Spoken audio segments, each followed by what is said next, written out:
The Galactic Council chamber was a marvel of engineering and symbolism. Suspended in the void at the edge of intergalactic space, the crystal dome offered a panoramic view of both the Milky Way and Andromeda galaxies, a constant reminder of the Council's jurisdiction and ambition. Inside, the chamber was arranged in concentric rings, with the most powerful species occupying the innermost circles, their proximity to the center a physical manifestation of their influence. Ambassador Jake Morrison had spent 3 years in this chamber, representing humanity in what had increasingly felt like an exercise in futility. Humans had expanded rapidly since discovering faster-than-light travel, establishing colonies across 17 star systems. Their growth rate alarmed many council members, though few would admit it openly. Their democratic system, chaotic, unpredictable, but undeniably effective, contrasted sharply with the rigid hierarchies prevalent among the elder species. Jake straightened his navy blue diplomatic uniform as he took his seat in the middle rings. Not quite in the outer circle of minimal influence, but far from the center of power. The position reflected humanity's status, acknowledged, but not yet respected. "The Council recognizes the Zephyran delegation," announced Chairman Vextol, his 8 limbs arranged in formal posture. The chairman's translucent body pulsed with bioluminescent patterns that, Jake had learned, indicated calm authority. The Zephyrans, crystalline beings who communicated through light patterns and translator devices, had always been dismissive of humans. Their delegate, Ambassador Crystal, rose from her crystalline pedestal. "The Zephyran hegemony wishes to address concerns regarding human expansion into Sector 87, she began, her translator rendering her light pulses into the standard galactic language. "Their chaotic form of governance, this democracy, leads to unpredictable policy shifts that threaten stability. We propose restrictions on human colonization until they adopt a more civilized governance structure." Jake felt his face flush. 3 years of diplomatic restraint threatened to crumble in an instant. The council chamber fell silent, all attention focused on the human representative.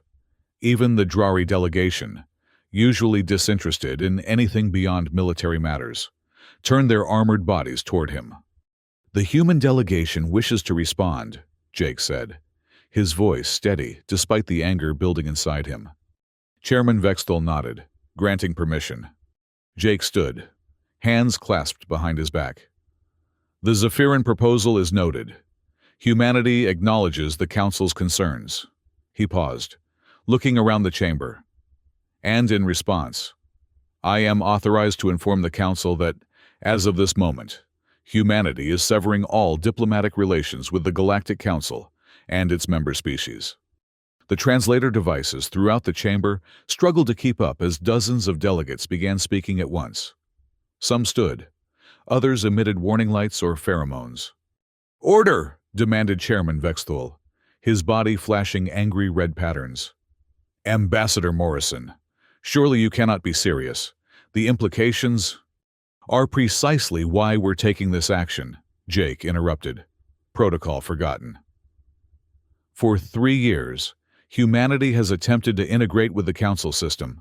For 3 years, we've been lectured, patronized, and now openly insulted. Our democratic system isn't a flaw. It's the foundation of our civilization. He turned to address the entire chamber. "Effective immediately. All Council vessels are barred from human space. All trade agreements are suspended. All diplomatic missions recalled." The Drari War Commander Kraz stood abruptly, his armored exoskeleton clattering. "This is an act of war. The Drari Imperium will not tolerate such insolence from primitives." Jake faced him directly. "It is not an act of war, War Commander. It is an act of sovereignty. Any military incursion into human space will be met with appropriate defensive measures. We do not seek conflict, merely independence from a system that refuses to respect our right to self-determination." With that, Jake Morrison collected his datapad, nodded respectfully to Chairman Vextol, and walked out of the Galactic Council chamber as chaos erupted behind him. On his way to the human diplomatic vessel, Jake's communicator chimed. It was Captain Lisa Rodriguez, his oldest friend and commander of the human escort vessel, HSS Defiant. "Tell me you didn't just do what I think you did," Lisa said, her holographic image showing equal parts amusement and concern. "Afraid so. How fast can you get us out of here?" "The Defiant is ready to jump as soon as you're aboard. But Jake, the Council controls most of the jump gates. How are we getting home?" Jake smiled grimly. "We've been preparing for this possibility. Dr. Helen Wright has some tricks up her sleeve." 30 minutes later, the diplomatic shuttle docked with the Defiant, a sleek vessel that balanced defensive capabilities with the appearance of restraint. Precisely the image humanity had tried to project to the Council. As Jake stepped onto the bridge, the crew fell silent. Their expressions ranged from shock to admiration. "Ambassador on deck," announced Captain Rodriguez, rising from her command chair. "At ease," Jake said. "I imagine you've all heard what happened." Lisa nodded. "The Council communications network is exploding. Half the species are demanding military action. The other half are too shocked to form a coherent response." "And the jump gates?" "Already locked down," she confirmed. "Council security has revoked our access codes." Jake turned to the communications officer. "Contact Dr. Wright. Authorization Morrison Alpha 7. The officer's fingers danced across the console. "Channel secure, sir." The main view screen flickered, revealing the face of Dr. Helen Wright, head of the Human Sciences Division and one of the most brilliant minds of her generation. Her silver hair was pulled back in a tight bun, and her eyes sparkled with intelligence and determination. "Ambassador Morrison," she greeted him formally, aware of the bridge crew listening. "I take it Phase 1 is complete?" "Yes, Doctor. We need Phase 2 immediately." "Understood. Transmitting coordinates now. The prototype gate is operational, but untested for vessels of the Defiant size." Jake exchanged glances with Lisa. "We don't have much choice." "No," Dr. Wright agreed. "But that's why we've been developing contingencies for the past 18 months. Admiral Collins has already activated the defense grid across all 17 colonies. Captain Patterson and the Third Fleet are deploying along our borders." "Any Council response yet?" "The Drari have mobilized their 7th battle group," Dr. Wright reported. "They're making quite a show of it. The others are still debating." "Typical," Lisa muttered. "The Drari shoot first and think later." "Captain," interrupted the navigation officer, "I have the coordinates from Dr. Wright. Sir, it's in the Oort cloud of our home system." Jake nodded. "That's correct. We've been building our own jump gate network, completely independent of Council technology." Lisa's eyes widened. "That's impossible. The energy requirements alone." "Would be impossible using conventional methods," Dr. Wright interjected from the screen.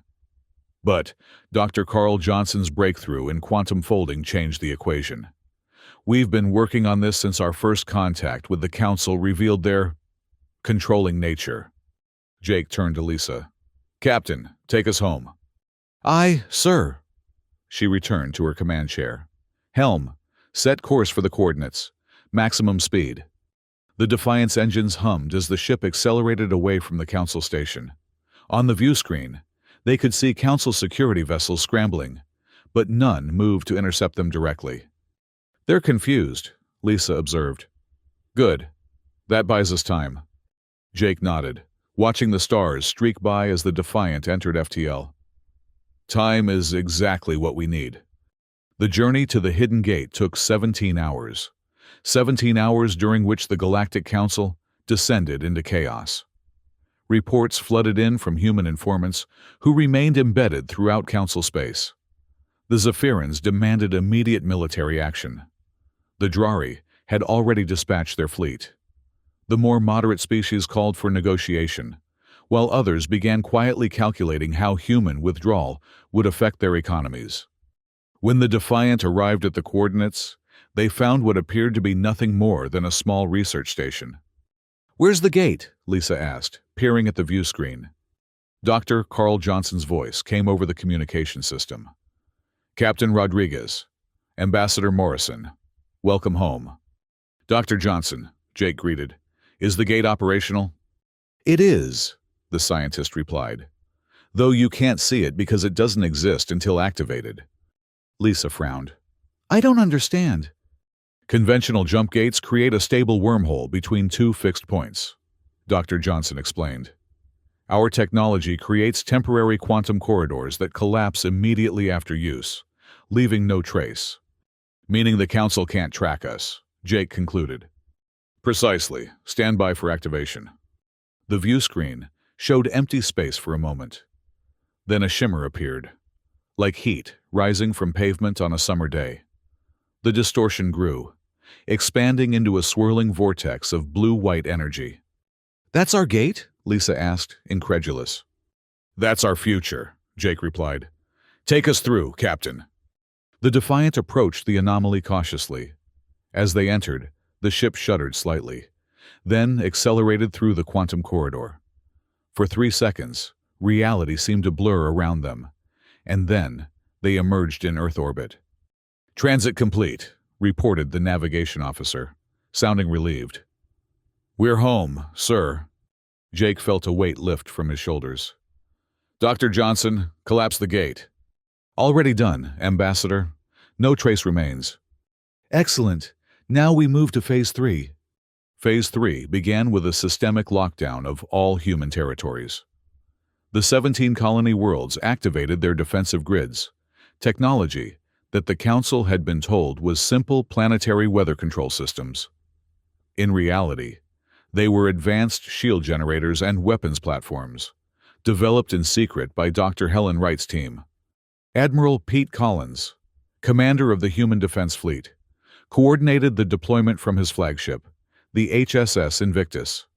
A veteran of the pre-contact wars on Earth, Collins understood both strategy and politics. "The Drari fleet will reach our borders within 72 hours, he informed Jake during their secure briefing. 7 battlecruisers, 20 destroyers, and numerous support vessels. Jake nodded grimly. "Their standard intimidation package?" "Yes, sir. But they're expecting to find isolated colonies with minimal defenses. What they'll actually encounter is the Third Fleet under Captain Patterson, plus our automated defense platforms. And our new gates? All operational. We can move ships between colonies almost instantly, while they're limited to conventional FTL between systems." "Good. What about our economic situation?" Admiral Collins gestured to a holographic display showing trade routes and resource flows. "Short term, we'll face shortages of certain exotic materials. Long term, we're self-sufficient in essentials. Dr. Wright and her team are already working on synthetic alternatives for the critical resources we previously imported." "And our non-council trading partners?" "Most are keeping their heads down for now, but the Epsilon Aerodani Coalition has quietly reached out. They've never been happy with council domination of trade routes." Jake smiled. "Contact their representative. Tell them I have a proposal." While humanity prepared for the inevitable Drari attack, the Galactic Council continued its emergency session. Chairman Vextel struggled to maintain order as delegations argued about the appropriate response to the human withdrawal. "The humans must be taught their place," insisted the Zephyran delegate, her crystalline form flashing with aggressive patterns. "Their technology is primitive. Their defiance will crumble when faced with superior force," agreed the Drari war commander. The Merithian representative, a being of pure energy contained within an environmental suit, pulsed with disagreement. "We should not underestimate them. Their adaptability is remarkable." "More importantly," added the Tholian ambassador, whose species controlled significant mining operations, "they have become essential to several supply chains.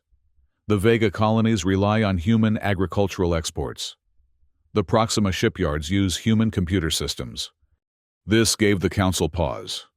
Economic disruption was something even the most warlike species took seriously. Chairman Vextol raised all 8 limbs for silence. We must respond decisively, but intelligently. I propose a two-pronged approach: military containment of human space, coupled with economic sanctions.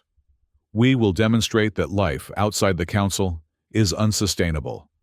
The proposal passed with a significant majority. Only a few of the merchant species abstained, privately calculating the cost to their own economies. What the Council failed to anticipate was the speed and effectiveness of the human response. The Drari fleet arrived at the edge of human space 3 days later, expecting to find an undefended border. Instead, they encountered the Third Fleet under Captain Amy Patterson, a tactical genius who had risen through the ranks by consistently outthinking her opponents. "Drari vessels approaching, Captain," reported her tactical officer aboard the HSS Challenger. "They're moving into attack formation." Captain Patterson nodded, her dark eyes fixed on the tactical display. "Let them come to us. Maintain defensive posture." The Drari battlecruisers advanced, their weapon systems powering up, a clear act of aggression. Standard Drari tactics relied on intimidation. They expected the human vessels to retreat before their superior numbers. "They're targeting our forward ships," the tactical officer announced. "As expected," Patterson replied calmly. "Execute Maneuver Theta." The human fleet suddenly split apart in a choreographed dispersal pattern that confused the Drari targeting systems. Simultaneously, automated defense platforms previously hidden among the asteroids of the system's outer belt activated, catching the Drari in a crossfire. "Drari flagship is hailing us," said the communications officer. "On screen," ordered Patterson. The image of War Commander Kraz appeared, his armored exoskeleton gleaming under the lights of his bridge. "Human vessel, you are trespassing in space claimed by the Galactic Council. Withdraw immediately or be destroyed." Captain Patterson raised an eyebrow. "War Commander, you have entered sovereign human territory without permission. It is you who must withdraw." "You dare!" Kraz's translator barely managed to convey his rage. "The Council has ruled." "The Council has no authority here," Patterson interrupted. "This is your only warning. Retreat, or we will defend ourselves." Kraz cut the transmission. Moments later, the Drari fleet opened fire. The battle that followed became known as the First Border Engagement, a definitive moment in human Council relations. What the Drari expected to be a show of force turned into a humiliating defeat. Captain Patterson's innovative tactics, combined with technology that the Council had severely underestimated, resulted in the destruction of 3 Drari destroyers and severe damage to their flagship. After 4 hours of combat, the Drari fleet retreated in disarray. "Shall we pursue?" asked Patterson's executive officer. "No," she decided. "We've made our point. Send word to Admiral Collins and Ambassador Morrison. Border secured." While the military confrontation played out at the edge of human space, Jake Morrison was implementing the diplomatic component of humanity's strategy. The Epsilon Aerodani Coalition, comprising 11 non-council worlds whose combined economic output rivaled that of several council members, had agreed to meet secretly. The meeting took place on Epsilon Aerodani Prime, a neutral world far from council monitoring stations. Jake arrived aboard an unmarked transport, accompanied only by a small security team and Dr. Helen Wright, whose economic expertise would be crucial. The coalition representatives waited in a secure conference room, a diverse group including the Serpentine Salath, the crystalline Luminari, distant cousins of the Zephyrans who had rejected council membership, and the enigmatic Void Dancers, beings who existed partially in another dimension. "Ambassador Morrison," greeted the Salath representative, Sakath. "Your actions have caused quite a stir. The Council is most displeased." "The Council's displeasure is precisely why we're here," Jake replied, taking a seat. "Humanity has endured 3 years of condescension and attempts to control our development. I suspect we're not the only ones." Murmurs of agreement rippled through the gathering. "The Council has controlled interstellar commerce for millennia," said the luminary representative, her crystalline form shimmering with cautious interest. "They determine trade routes, tariff levels, resource allocation, all to benefit the inner circle species." "And yet," Dr. Wright interjected, "your combined economic potential exceeds that of many council members. What you lack is not capability, but coordination." "What exactly are you proposing?" asked Scott. Jake leaned forward. "A new alliance, not based on military might or age of civilization, but on mutual respect and free trade. The Human Alliance is prepared to share our new gate technology, allowing direct trade routes that bypass Council-controlled space entirely." The room fell silent as the implications sank in. "The Council would consider this an act of war," warned one of the Void Dancers, its form shifting between visibility and transparency. "The Council already considers our withdrawal an act of war," Jake pointed out. "They sent the Drari fleet to intimidate us. That fleet is now retreating after a decisive defeat." This news caused another stir. Council propaganda had always emphasized the invincibility of Drari military might. "You defeated the Drari?" Sakath asked, incredulous. "We defended our territory," Jake corrected. "We don't seek conflict, only independence from a system that serves a privileged few at the expense of many." Dr. Wright activated a holographic display showing trade projections. "Our analysis indicates that a free trade alliance between our worlds could increase economic output by 37% within 5 standard years. Without Council tariffs and restrictions, we all prosper." The discussions continued for hours, delving into specifics of trade agreements, technology sharing, and mutual defense arrangements. By the end, 9 of the 11 coalition worlds had agreed to form what would become known as the Independent Trade Alliance. As Jake and Dr. Wright prepared to depart, Sakath approached them privately. "There is something you should know, Ambassador. The Council is more vulnerable than they appear. Several member species have been quietly questioning their policies for centuries." "Then perhaps our actions will give them courage to speak up," Jake replied. "Perhaps, but be cautious. The Council will not surrender their power easily." Jake nodded. "We're counting on it." What Jake didn't reveal was that the entire meeting had been recorded and broadcast across multiple secure channels to sympathetic parties throughout Council space. The Human Intelligence Network, established during their years of membership, ensured that news of the Alliance and the Drari defeat spread rapidly. Back on Earth, Admiral Collins received the report of the successful negotiations with satisfaction. "The economic counteroffensive is underway," he told his senior staff. "Now we wait for the Council's next move." That move came more quickly than expected. The defeat of the Drari fleet sent shockwaves through the Council. War Commander Kraz was publicly disgraced, his claims of human superweapons dismissed as excuses for his failure. Chairman Vextol called an emergency session of the Inner Circle, the 7 most powerful species who effectively controlled Council policy. The meeting took place in a secure chamber, deep within the Council station, shielded from all surveillance. "The situation is more serious than we anticipated," Vextol began, his bioluminescent patterns expressing deep concern. "The humans have not only repelled our military response, but have also formed an alliance with the Epsilon Coalition." "Impossible," objected the Zephyran Elder. "The Coalition worlds are too fractious to unite." "Nevertheless, they have done so," Vextol replied. "And there is worse news. Our intelligence indicates that the humans have developed an independent jumpgate technology that operates on principles unknown to our science." This revelation caused genuine alarm. Control of the jumpgate network was the foundation of Council power, allowing them to regulate all interstellar travel and commerce. "How severe is the economic impact?" asked the Merithian representative.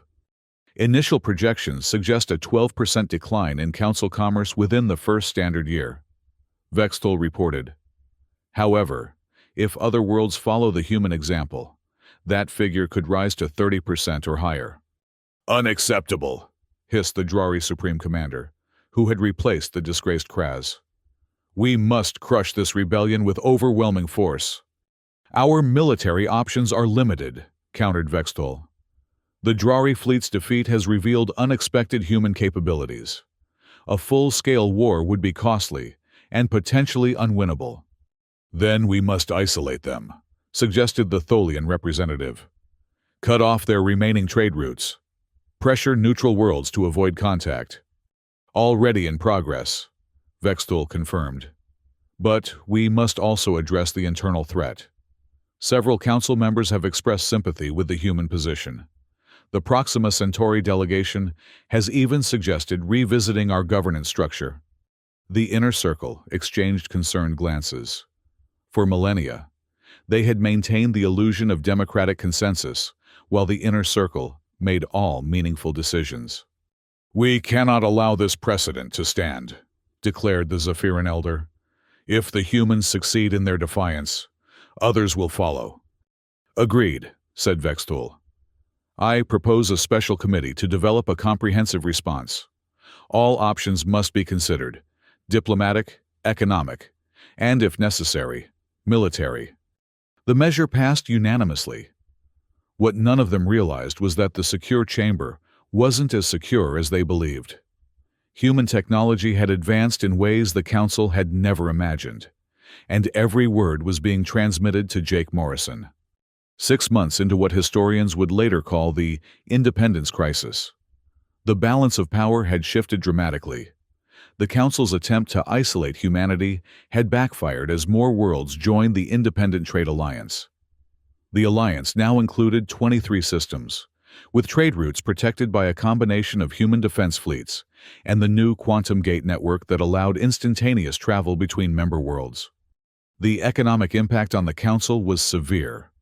Without human agricultural exports, several Council worlds faced food shortages. The loss of human computer systems disrupted everything from interstellar banking to environmental control systems. Most critically, the alternative trade routes established by the Alliance undermined the Council's monopoly on certain key resources. On Earth, the Human Defense Council, comprising military, scientific, and diplomatic leaders, met to assess the situation. The meeting took place in the restored United Nations building in New York, a symbolic choice emphasizing humanity's commitment to democratic governance. The Council is experiencing internal fractures, reported Jake, now serving as Secretary of External Relations. 3 mid-tier members have formally requested reconsideration of human exclusion. Admiral Collins nodded approvingly. The blockade strategy is working. Their attempt to isolate us has instead isolated them. More importantly, added Dr. Helen Wright, our technological development has accelerated without Council restrictions. The Quantum Gate Network now connects all Alliance worlds, and Dr. Johnson's team has made breakthroughs in energy production that were previously considered theoretical. And our military position? Asked the President of the United Nations. Secure, Captain Patterson reported. Her successful defense of the border had earned her promotion to Fleet Commander. The Drari have made no further incursions. Our intelligence suggests they're facing internal rebellions on 2 of their subject worlds. What about the neutral worlds? The President inquired. Jake consulted his notes. Increasingly aligned with our position, the Council's heavy-handed response has alienated many who might otherwise have remained neutral. Then it's time for the next phase, decided the President. Secretary Morrison, prepare a formal communication to the Council. We are willing to establish limited diplomatic relations, not as supplicants, but as equals. The message was transmitted directly to the Council chamber during a regular session, ensuring maximum visibility. Jake had carefully timed it to coincide with debate over resource allocation, a contentious issue that had grown more divisive as Council economies suffered. Chairman Vextol was visibly unsettled as he read the human communication to the assembled delegates.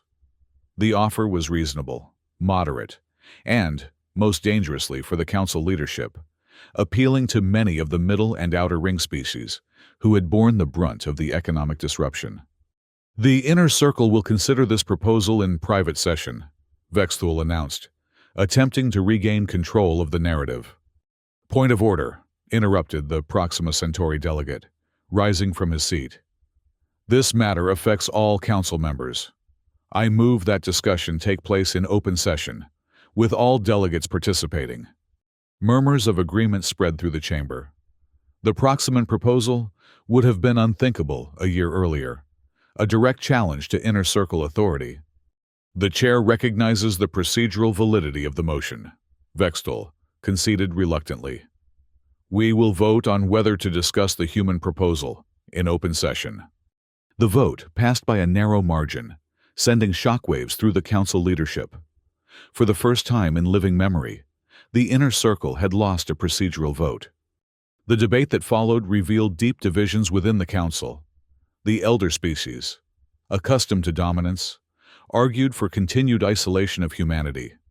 Younger species, and those suffering economic hardship, advocated for pragmatic engagement. In the end, no consensus was reached. The council remained officially opposed to human independence, but individual member species began quietly establishing unofficial contacts with the alliance. This fragmentation of council unity was precisely what Jake had anticipated. "Divide and engage," he explained to his staff. "We don't need to defeat the council militarily. We just need to demonstrate that their system is obsolete." The turning point came unexpectedly, not through diplomatic channels or military confrontation, but through science. Dr. Carl Johnson, working with researchers from 3 Alliance worlds, discovered something extraordinary in the data streams from deep space probes near the Andromeda Galaxy. "It's communication," he explained to Jake and the Alliance Leadership Council during an emergency meeting. "Not from the Council, not from any known species, but from Andromeda itself." "Another civilization?" asked Skoth, the Sloth representative who had become a key Alliance leader. "More than that," Dr. Johnson replied, his voice trembling with excitement. "The data suggests a vast network of civilizations, hundreds, perhaps thousands of species linked through some kind of quantum communication system, far more advanced than anything we've developed." "Are they hostile?" Admiral Collins asked immediately, the military implications foremost in his mind. "No indication of that," Dr. Johnson assured him. "In fact, they appear to be curious. They've detected our quantum gate experiments and are essentially saying hello." "This changes everything," Jake realized. "If there's an entire galaxy of civilizations out there, the Council's claim to represent galactic civilization is meaningless." "More importantly," added Dr. Wright, "this communication was only detected because of our collaborative research with the Luminary and Void Dancers. The Council's segregated approach to science would never have discovered it." The Alliance leadership agreed unanimously. This discovery would be shared openly, not just with Alliance members but with all species, including those still in the Council. The announcement was made simultaneously across all known communication channels. Dr. Johnson, together with his non-human colleagues, presented the evidence of the Andromedan contact and invited scientists from all worlds to join the research effort. The response was overwhelming. Scientists across Council space demanded access to the data, regardless of political considerations. Several Council research institutions defied their governments to establish connections with Alliance scientists. For the Council leadership, this represented an existential crisis. Their authority had always rested on the claim that they alone could ensure stability and progress. The discovery of an entire galaxy of advanced civilizations, made by the Alliance they had dismissed as doomed to failure, undermined that claim completely. Vexthul called an emergency session of the Inner Circle. "We must regain control of the narrative," he insisted. "This Andromedan communication is clearly a human fabrication designed to undermine Council authority." "The evidence suggests otherwise," replied the Merithian representative cautiously. Our own scientists confirm the authenticity of the signal. Then we must control the response. Vextal countered. All communication with these Andromedan entities must be coordinated through council channels. It's too late for that, said the Tholian representative. Always practical. The information is already spreading. Research consortiums are forming spontaneously across multiple worlds. Then we have no choice, declared the Zephyran elder. We must demonstratively reassert council authority. I propose a military operation to seize the deep space research facilities where this supposed contact was detected. Even among the inner circle, this suggestion met with resistance. A direct attack on Alliance scientific facilities would confirm the human narrative about council oppression, warned the Merithian. We would lose whatever moral authority we still possess. As the inner circle debated, news arrived that shattered their remaining confidence. 3 council member species had formally announced their withdrawal and requested admission to the Alliance. The council was fracturing, exactly as Jake had predicted. In a desperate attempt to maintain control, Chairman Vextul scheduled a council-wide address. Standing before the assembled delegates, he abandoned the usual protocols and spoke directly. For millennia, the council has maintained peace and order among the stars, he began. We have prevented wars, regulated commerce, and preserved stability. This human rebellion threatens everything we have built. The chamber was unusually quiet. Many delegates were attending virtually, a breach of tradition that reflected the growing crisis. I call upon all civilized species to reaffirm their commitment to council principles. Vextul continued. The humans and their misguided allies offer nothing but chaos and uncertainty. Their claims of Andromedan contact are unverified and likely fabricated. Their economic promises are unsustainable. As he spoke, something unprecedented happened. Delegates began disconnecting from the session, first a few, then dozens. By the time Vextul finished his address, nearly a third of the council representatives had departed. The message was clear. The council's authority was collapsing. The final act of the crisis unfolded, not in the council chamber or on the battlefield, but at a hastily organized conference on Epsilon Eridani Prime. Representatives from over 50 worlds, both Alliance members and disillusioned council species, gathered to discuss a new framework for interstellar cooperation. Jake Morrison opened the proceedings with a simple statement. We are not here to create a new council or to establish human dominance. We are here to recognize a simple truth. No single species or group has the right to control the destiny of all. Over the next 7 days, the conference hammered out the principles of what would become known as the Democratic Galactic Confederation, an organization based on equal representation, free trade, and collaborative scientific research. The Quantum Gate Network would be shared with all member worlds, ensuring that no central authority could control movement between the stars. Most radically, the Confederation Charter explicitly recognized the right of all sentient species to determine their own form of governance, provided they respected the rights of other species. As news of the conference spread, the Council's remaining authority evaporated. Member worlds voted to withdraw in rapid succession.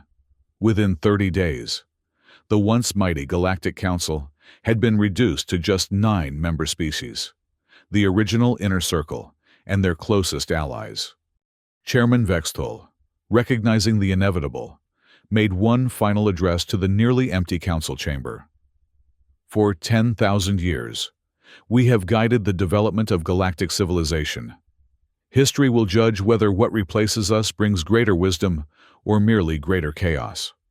With those words, the last session of the Galactic Council adjourned forever. The transition wasn't entirely smooth. The former council worlds had to adapt to new economic relationships and political realities. The Drari, in particular, struggled with the concept of equal representation, having always relied on military might to ensure their influence. Yet the promise of Andromedan contact provided powerful motivation for cooperation. Dr. Johnson and his multi-species research team made rapid progress in deciphering the quantum communications, revealing a civilization in Andromeda that had evolved beyond physical form into a network of pure consciousness. "They've been watching us for millennia," Dr. Johnson explained during a Confederation-wide broadcast, "waiting for us to develop both the technology and the social structures needed for meaningful interaction." "And they judged the Council inadequate?" asked the moderator. "Not inadequate, just incomplete," Dr. Johnson clarified. "They observed that our development was being artificially constrained by hierarchical structures that limited collaboration and innovation. The Andromedans made it clear that they would interact only with a genuinely representative body of Milky Way species, something the Confederation, with its democratic structure, could provide." 1 year after the dissolution of the Council, Jake Morrison stood in the former Council chamber, now redesignated as the Hall of Confederation. The crystal dome remained, but the concentric rings had been replaced by a single, circular arrangement where all representatives sat as equals. "It's quite a change," observed Captain Lisa Rodriguez, who had accompanied him for the ceremony. "More than I ever imagined," Jake admitted. "When I walked out of here that day, I thought we were just securing human independence. I never dreamed we'd end up remaking galactic society. And opening communication with another galaxy," Lisa added. "Not bad for a species the Council dismissed as primitives." Jake laughed. "The irony is that their dismissal is what made it all possible. If they'd just treated us with respect from the beginning, we might have accepted our place in their hierarchy." "Human stubbornness saves the day again," Lisa said with a smile. The chamber began filling with representatives from across the galaxy, humans alongside former Council species, coalition worlds beside newly contacted civilizations from the galactic rim. The Zephyrans sat near the Luminari, their crystalline structures reflecting light in similar patterns, despite centuries of separation. Even a Drari delegation had arrived, their ceremonial armor modified to appear less threatening. Most surprising was the presence of Chairman Vextol himself, invited as an observer by the Confederation leadership in a gesture of reconciliation. As Jake took his place, not at the center but simply among his peers, he reflected on the journey that had brought them all to this moment. What had begun as an act of defiance, a severing of ties, had ultimately created connections far stronger and more meaningful than the Council's enforced hierarchy. The former Council station, once a symbol of centralized power, had been transformed into a hub of collaborative research focused on Andromedan communication. The old Jumpgate network had been integrated with human quantum technology, creating transportation links accessible to all. And the species that had once looked down on humanity now worked alongside them as equals, confronting challenges and opportunities that transcended individual worlds or systems. As the session was called to order, Jake exchanged glances with Dr. Helen Wright and Dr. Carl Johnson, seated with the scientific delegation. Their contributions had been as crucial as any military or diplomatic effort. Science, unfettered by Council restrictions, had progressed more in 1 year than in the previous century. The first item on the agenda was ratification of the contact protocol for formal communication with the Andromedan consciousness, the beginning of an entirely new chapter in galactic history. Jake Morrison, who had once walked out of this chamber in anger, now raised his hand along with hundreds of others to vote unanimously for a future built on equality and mutual respect. Proof that sometimes the boldest act of diplomacy is to walk away from a table where you're not truly welcome. The former Council station remained in place at the edge of intergalactic space, its crystal dome still offering that panoramic view of 2 galaxies. But now, instead of symbolizing the dominion of a few over many, it represented the unlimited potential of civilizations that had finally learned to recognize each other as equals. And as humans and their new allies gazed toward Andromeda, They did so not as subjects of an ancient regime, but as architects of a new order, one built not on power or tradition, but on the revolutionary idea that every voice deserved to be heard.